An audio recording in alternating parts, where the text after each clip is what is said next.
Iran के बाद America का अगला निशाना शुमाली कोरिया। शुमाली कोरिया ने खतरा भांपते हुए चाइना से हाथ मिला लिया। ताज़ा तरीन डेवलपमेंट हुई है एक, आमिर रज़ा से उस बारे में बात करते हैं। आमिर भाई, एक बड़ी डेवलपमेंट हुई है शुमाली कोरिया और चाइना के दरमियान, क्या डेवलपमेंट है, हमारे नाजरीन को बताइए। देखिए, सबसे पहली बात तो ये है कि ये आर्टिकल CNN में जो है पब्लिश हुआ, और CNN जो है आपको पता है अमेरिकी रियासती अदारा है। उन्होंने कहा वेनेजुएला और ईरान के बाद फारिग होने के बाद अगला हदफ डोनाल्ड ट्रंप का जो है वो किम जोंग है, और किम जोंग जो हैं उनको डील करना पड़ेगा डोनाल्ड ट्रंप के साथ। ये एक ऐसी धमकी है जो एक सरकारी मीडिया से अगर CNN से आ रही है तो इसका मतलब ये है कि इसके पीछे बैकग्राउंड में बहुत सारी चीज़ें हैं, और जो ऑथर है आर्टिकल का उसने बहुत सारी तफसील इसके अंदर लिखी। और ये ख़तरे की जो है एक तरह की अलामत थी कि जब ईरान जंग ख़त्म होगी और यही इब्राहिम लिंकन और जराल्ड आर फोर्ड जो हैं ये नॉर्थ चाइनीज़ सी की तरफ चले जाएंगे, जहाँ पर जाकर ये सबक सिखाएंगे साउथ कोरिया और जापान के मुश्तरका दुश्मन किम जोंग को। और किम जोंग जो है पहले से इसी बात के मुंतज़र हैं, इसलिए उन्होंने गुज़िश्ता हफ्ते में इसी को भांपते हुए 2 मिसाइल जो हैं नए फायर किए अपनी बेटी को साथ लेकर। वो हाँ जी, ये बड़ी वीडियो ज़ेरे हाँ, यानी गर्दिश एक रही ऐसा कि क्रूज, उन्होंने एक बड़ा ज़बरदस्त किस्म का मिसाइल जो है यानी ना ऐसा उसे क्रूज़ तजुर्बा मिसाइल किया जो है। आपकी शिप से चलेगा और 3.5-4 घंटे की फ़्लाइट करके वहाँ तक पहुँचेगा जहाँ जाना चाहिए। बिल्कुल। अच्छा, ये बात हो गई। उसके बाद अगली है उसने चाल जो अगली कहना चाहिए किम जोंग जो हैं एक समझदार डिक्टेटर हुक्मरान हैं, इस ऐसे बात ही से है। कोई इनकार नहीं है। पहले इनके वालिद थे और उसके बाद ये अब हैं और अपनी बेटी को अब तैयार कर रहे हैं। अग्रेसिव हैं, और उन्होंने इस खत्ते के अंदर, यानी वो जो हमारा इसको जिसको हम फार ईस्ट कहते हैं या जो भी इसको चाइना का सी कहते हैं, उसके अंदर उसने समझा कि रशिया के साथ उसके पहले से ही जो है वो दिफाई माहिदा मौजूद है। जी, बिल्कुल।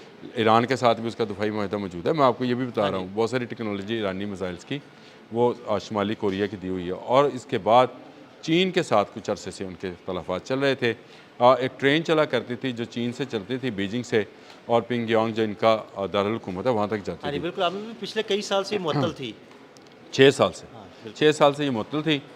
इसको दोबारा उन्होंने जाकर जो है इसका आगाज़ किया। बीजिंग से ट्रेन रवाना हुई, पिंगयांग में ये आई, और ये इस तरह से शी पिंग से वो दोस्ती उन्होंने दोबारा से शुरू कर ली। बड़ी डेवलपमेंट है, ये बड़ी बहुत बड़ी डेवलपमेंट। डेवलपमेंट है। इस वाले से डेवलपमेंट है कि चीन भी इस वक्त समझ रहा है कि जैसे ही अमेरिका ईरान की तरफ से अगर उसको कुछ मिली, वैसे तो फरागत मुझे नहीं मिली, लगता कि वो ईरान की तरफ से नहीं फारिग नहीं, होगा, ईरान से वो तबाही भाग कर जाएगा। बर्बादी होगी, वहाँ पे ईरान भाग के जाएगा वो। ईरान से वो भाग कर जाएगा। लेकिन भागने के बाद असल में आपको एक चीज़ जो जो समझने वाली है वो ये है कि अमेरिका की सारी जो असला साज इंडस्ट्री है वो हर जंग के पीछे होती है, क्योंकि उनका असला बिक रहा होता है। बिल्कुल। और इसी को दिखाकर वो अब मिडल ईस्ट में भी अपना मज़ीद असला बेचना चाहेंगे। वो अमेरिका की गवर्नमेंट को भी, और अमेरिका की गवर्नमेंट टैक्सों से इकट्ठा किया हुआ, और ये जो वो आए दिन वो जो रेट्स लगाते हैं मुख्तलिफ़ किस्म के जो टैरिफ के नाम पर हाँ जो जी, काम बिल्कुल। किया जाता है, उससे इकट्ठा होने वाला पैसा इसी असले की भट्टी में धोंकता चला जाएगा। तो उसके बाद उनको एक दुश्मन नज़र आता है जो कि अमेरिका तक हमला आवर होने को तैयार है। वो जो है ICBM बहुत पुराने बना चुका बहुत है। वो पहले से किसी बना रही ज़माने है। में चाइना ने उसको सपोर्ट किया था ICBM बनाने में। फिर वो अनडिक्लेयर्ड एटमी क़ुव्वत है। उसके पास तैयार वार हेड मौजूद हैं जो कि उसको शायद चंद घंटे लगेंगे उसको बिल्कुल। दोबारा से असम्बल करने में, और वो मिसाइल चला देगा। और उसके मिसाइल्स अमेरिका के कोने-कोने तक जाने की सलाहियत रखते हैं। लेकिन इसके बावजूद उसको एक और इलाके की ताकत की ज़रूरत थी। रशिया उससे दूर है, ईरान उससे दूर है, तो उसके इलाके के अंदर जो चाइना के साथ उसकी सरहद मिलती है ना। सरहद मिलती है, और चाइना ही उसे सपोर्ट कर सकता है, क्योंकि चाइना इनडायरेक्टली जापान और साउथ कोरिया का जो है वो उसको समझता है कि आप उसको बोलते हैं जो कि रेवलरी है उनकी तजारत के हवाले हाँ से, जी। प्रोडक्शन के हवाले से। जापान आपको पता है जापान है, और ऐसे ही फिर साउथ कोरिया है।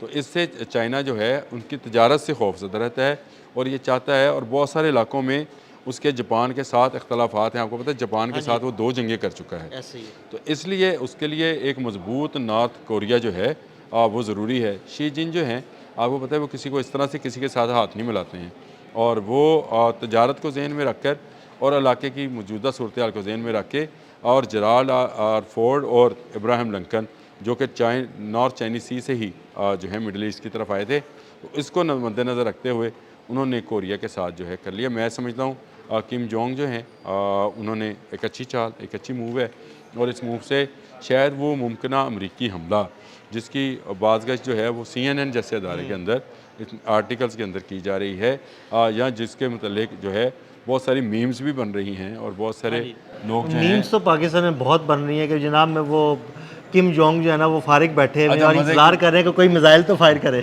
अच्छा, ये पाकिस्तान में बन रही है, बाहर भी बन रही है। किम जोंग को ना एक आप समझें जैसे विलन, कोई विलन ऐसा हो जो हीरो का किरदार, तो यूरोपियंस जो हैं इसको विलन समझते हैं, लेकिन अमेरिका के ख़िलाफ़ इसको हीरो करार देते हैं। ये जो कुव्वत है इसका चीन के साथ मिल जाना, मैं समझता हूँ कि अमेरिका शायद अब लंबे अरसे तक वो जो उसकी प्लानिंग थी कि वेनेजुएला का तेल और उसके बाद वो जो है कब्ज़ा करेगा ईरान पर, ईरान के बाद जो है वो शुमाली कोरिया पर, और इस तरह पूरी दुनिया पर उसकी हुक्मरानी हो जाएगी।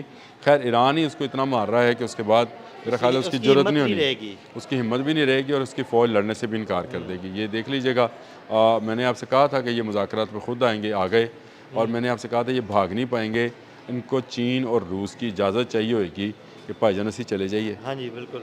ये चीन और रूस जिस दिन इनको इजाज़त देंगे, क्योंकि रूस का तेल बिक रहा है और चीन बाहर बैठा मज़ा ले रहा है इस बात का कि अमेरिका की तमाम टेक्नोलॉजी जो है। बाकायदा तौर पर चाइना और रशिया ने अमेरिका को मशरक़ वस्ता में फंसा दिया।